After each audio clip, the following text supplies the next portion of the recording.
Bad news this morning for hundreds of thousands of people in West Virginia whose drinking water is contaminated. A state of emergency has been declared in West Virginia in the USA after a chemical leak into a river. Tonight, 300,000 people in West Virginia are being told to stay away from their tap water, not to use it for anything, cooking, bathing, washing, anything at all. Just minutes ago, President Obama approved a disaster declaration for West Virginia. 9 counties are dealing with a chemical spill. It contaminated the water supply. Up to 300,000 people are being told not to touch the tap water. The chemical flowed into the Elk River, contaminating West Virginia's water supply. It continued rushing toward the Ohio River, traveling more than 250 miles to Cincinnati.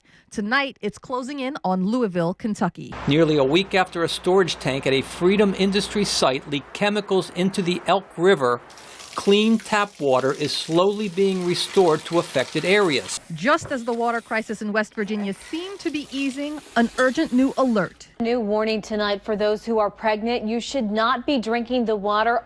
This is very much related to the ongoing pollution of the coal industry in southern West Virginia counties that has created the condition that has allowed this spill to affect so many people. I was live on the air when the governor's first tweet went out basically announcing that this had happened. I was over at the Capitol and I remember coming back and smelling something in the air but not really thinking anything of it.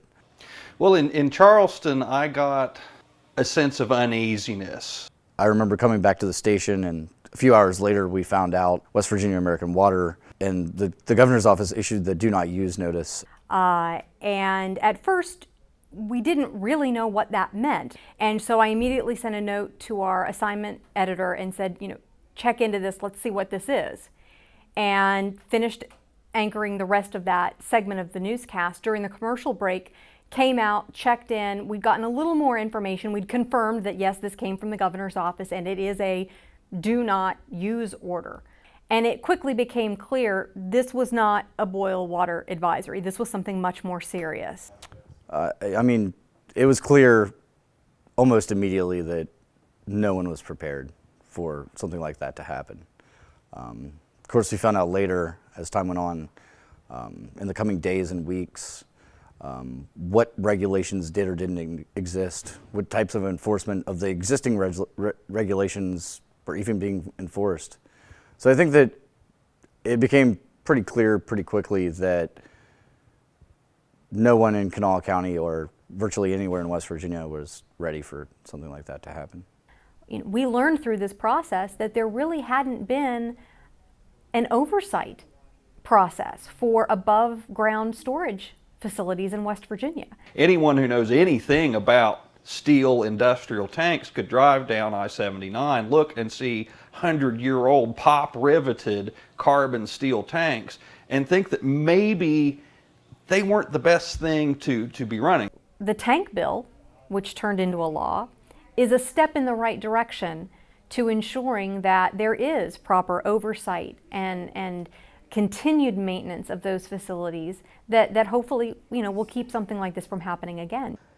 But what we saw from that chemical spill is that when we don't have water, it creates a serious situation, and not one that's just, environmentalists care about it.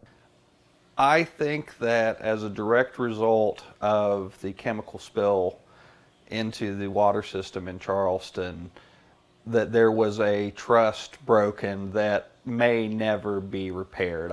Even once the water was turned on, people didn't believe the water was safe. There are some who live in parts of those 9 counties in southern West Virginia who still don't believe their water is safe. They won't drink it, they won't bathe in it, they won't cook with it. They've gone to drilling their own wells or collecting rainwater or buying bottled water. It's like a dish. If you take a dish and you throw that on the ground and it shatters, even if you reassemble the pieces well, it's still just not going to be the same. And that is how I believe the public views the water system in Charleston at this point. I think that there are those who accepted the event for what it is. It's just a thing that we have to live with in Charleston, and there are also those who are so slighted by it that they have altered their lifestyle severely to compensate for it, even up to the point of migrating away from the area.